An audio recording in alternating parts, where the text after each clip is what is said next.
आहे? I hope सगळे मजेत असणार आहेत, मस्त असणार आहेत. तर पुन्हा एकदा तुम्हा सर्वांचं एका नवीन व्हिडिओमध्ये स्वागत आहे. थंबनेलवरून तुमच्या लक्षात आलंच असेल की व्हिडिओ कशाबद्दल आहे. माझ्या स्वतःच्या देवघरात काही वस्तू नव्हत्या किंवा मिसिंग होत्या. तर त्या वस्तू मी ऑर्डर केलेल्या आहेत. म्हणून म्हटलं चला तुमच्यासोबत सुद्धा शेअर करूया. कुठल्या अशा वस्तू आहेत ज्या आपल्या देवघरात असणं किंवा आपल्या घरात असणं गरजेच्या आहेत. तर त्या वस्तू मी तुमच्यासोबत आज शेअर करणार आहे. सुरुवात करूया. पहिली वस्तू आहे ती ही धूपदाणी आहे. बघा तुम्ही बघू शकता अगदी छान क्वालिटीची धूपदाणी रिसीव झालेली आहे. अगदी 150 पर्यंतही मला भेटलेली आहे. हे बघा.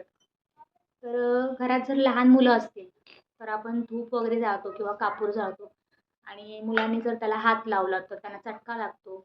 आणि दोन्ही वेळेस म्हणजे सकाळी संध्याकाळी जेव्हा आपण पूजा करतो तेव्हा धूप जाळणं कापूर जाळणं हे खरंच खूप चांगली गोष्ट आहे. त्याच्यामुळे ना आपल्या घरामध्ये प्रसन्नता येते, पॉझिटिव्ह वाइब्स क्रिएट होतात. त्याच्यामुळे धूप जाळणं ही खूप महत्त्वाची गोष्ट आहे किंवा करणं धूप जाळणं हे खरंच आपण रेग्युलरली केलं पाहिजे घरामध्ये.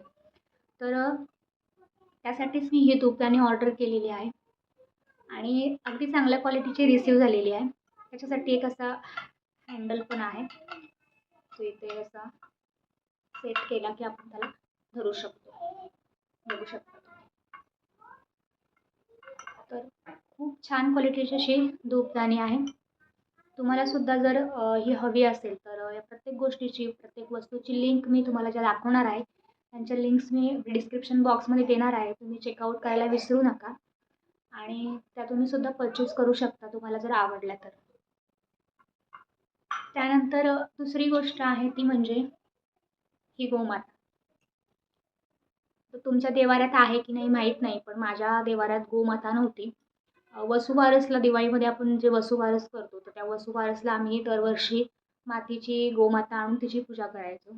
पण काय व्हायचं की 1-2 महिन्यांनी मुलांच्या हातून किंवा माझ्या हातून कधी कधी काय होतं की गोमाता तुटून जाते. कारण मातीची असते, शेवटी खाली पडली किंवा काही झालं तरी ती तुटून जाते. तर दरवर्षी असंच होत होतं. म्हणून मग म्हटलं चला आपल्याला दरवर्षी गोमाता पूजेसाठी लागतेच आणि दरवर्षी म्हणण्यापेक्षा रोज आपण गोमातेची पूजा करायला पाहिजे. फक्त वसुबारसच्या दिवशी पूजा करणं करायला हवी असं काही नाही. तर रोज आपल्या देवघरामध्ये आपण जशी देवांची रोज पूजा करतो तशीच गोमातेची सुद्धा आपण रेग्युलरली रोज आपण पूजा केली पाहिजे. त्याच्यामुळे काय होतं आपल्या घरामध्ये सुख समाधान आनंद यायला मदत होते. गोमातेची रोज पूजा केली, रोज सेवा केली ना तर ती आपल्या घरामध्ये आनंद घेऊन येते. म्हणून ही गोमातेची पूजा रोज केली जाते.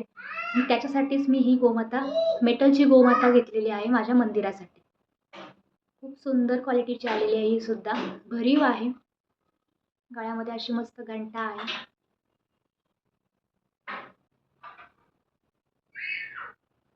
त्यानंतर तिसरी गोष्ट आहे ती ही साण. तर ही साण सुद्धा आपल्या घरामध्ये असणं खूप गरजेची गोष्ट आहे. लहान मुलं असतील तर ही खरंच खूप उपयोगी पडते आणि रेग्युलरली आपण जेव्हा पूजा करतो तर पूजेसाठी आपल्याला चंदन उगाळण्यासाठी ही उपयोगी पडते देवांसाठी. सोबत असं हे चंदनाचं लाकूडसुद्धा मिळालेलं आहे आणि ही मार्बलची साण आहे.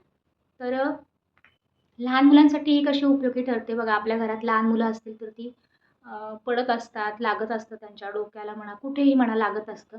तर तेव्हा आपण जी आंबे हळद मुलांच्या जखमेवर लागतो तर ती आंबे हळद उगाळण्यासाठी हिचा उपयोग होतो. तर ही सुद्धा चांगल्या क्वालिटीची रिसीव झालेली आहे. तर ही सुद्धा आपल्या घरात असणं गरजेचं आहे. लहान मुलं असतील नसतील पण आपल्या देवांसाठी आपल्याला जे चंदन उगाळायचं असतं तर त्याच्यासाठी ही साण जी आहे ती खरंच उपयोगी आहे.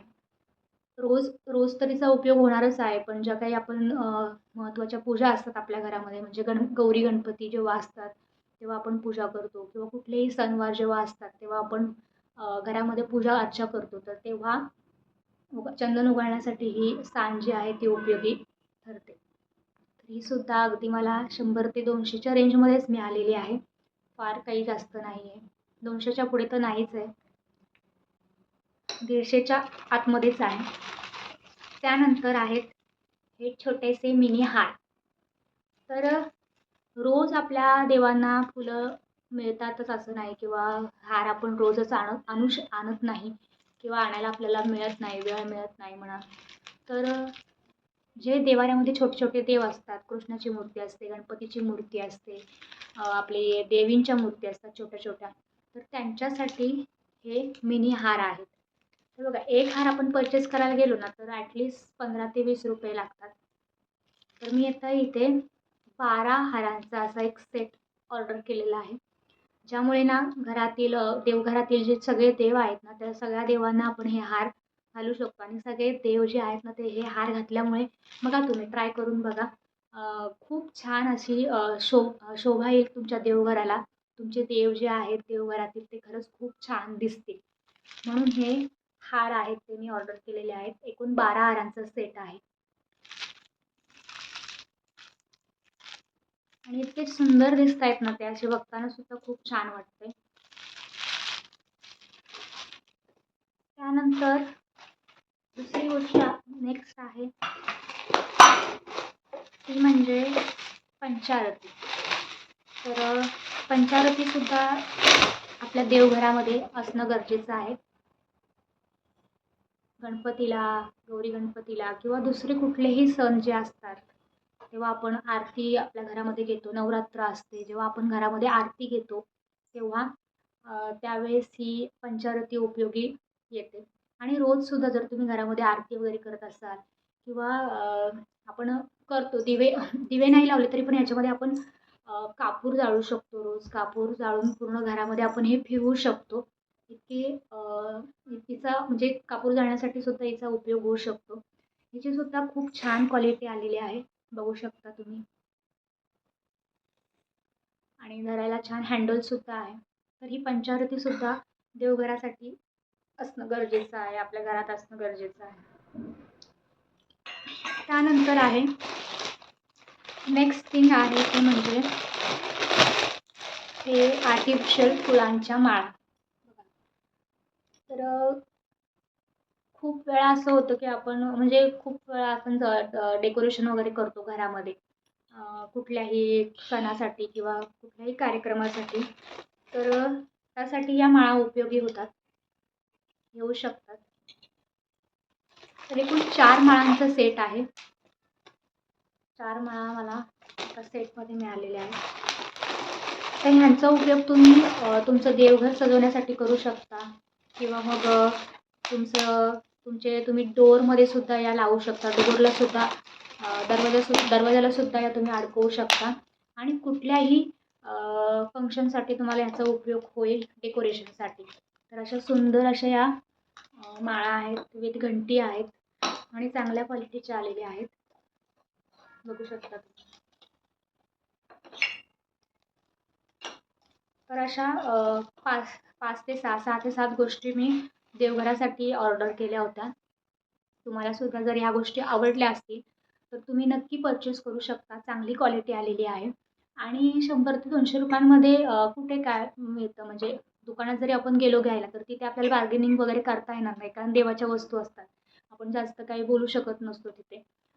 जे काही शॉपवाले बोलतात तेवढं आपण देतो. मोस्टली मी तरी असंच करते, कारण देवाच्या वस्तू घेताना काय बार्गेनिंग करायचं असं होतं. तर 100 ते 200च्या रेटमध्ये, म्हणजे मध्ये 150 ते 160 किंवा 140 अशा रेंजमध्ये या वस्तू मला मिशोवरून भेटलेल्या आहेत. तुम्हाला सुद्धा घ्यायच्या असतील तर तुम्ही नक्की डिस्क्रिप्शन बॉक्स चेक करा, लिंक सगळ्या दिलेल्या आहेत. तर भेटूया आपण पुन्हा. वस्तू कशा वाटल्या तुम्ही नक्कीच कमेंट करून सांगा. भेटूया आपण पुन्हा, तोपर्यंत बाय, टेक केअर.